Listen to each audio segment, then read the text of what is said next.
MDMA വിൽപ്പനക്കാരനായ നെല്ലിക്കുഴി സ്വദേശ് ഷെഫീഖ് അറസ്റ്റിലായതുമായി ബന്ധപ്പെട്ട് excise കൂടുതൽ അന്വേഷണം നടത്തുന്നു. ഷെഫീഖിന്റെ ഇടപാടുകാർക്കായി വല വിരിച്ചിട്ടുണ്ട്. മൂവാറ്റുപുഴ കേന്ദ്രീകരിച്ചുള്ള സംഘത്തിൽ നിന്നുമാണ് ഷെഫീഖ് ലഹരിമരുന്ന് വാങ്ങുന്നതെന്നാണ് വിവരം. ഷെഫീഖ് റിമാൻഡിലാണ്.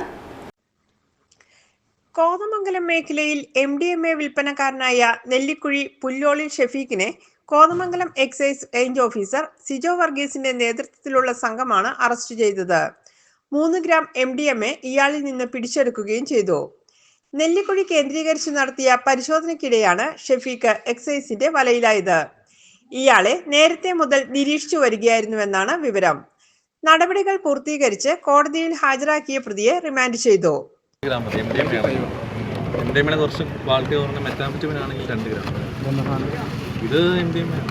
ഇതിപ്പം MDMA ആണെങ്കിലും മെറ്റാംഫെറ്റമിൻ ആണെങ്കിലും 2 ഗ്രാമിന് മേളിലേക്ക് ആയതുകൊണ്ട് റിമാൻഡിൽ പോകുന്നത്. ഇത് ഒരു പാക്കറ്റ് നമ്മൾ മൊത്തം നോക്കി 3 ഗ്രാം ഉണ്ട്.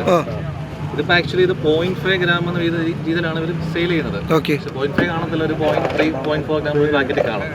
1500 രൂപയാണ് ഇതിൻ്റെ സെയിൽ മണി. അത് ഒരു പാക്കറ്റ് കഞ്ചാവാണ് 500 രൂപ, MDMA ആണ് 1500 രൂപ.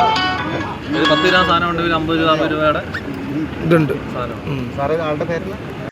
ഷെഫീഖുമായി ബന്ധമുള്ളവരെ കണ്ടെത്താനുള്ള അന്വേഷണത്തിലാണ് എക്സൈസ്. ഇയാളുടെ പതിവ് ഇടപാടുകാരെ കുറിച്ച് സൂചനയുണ്ട്.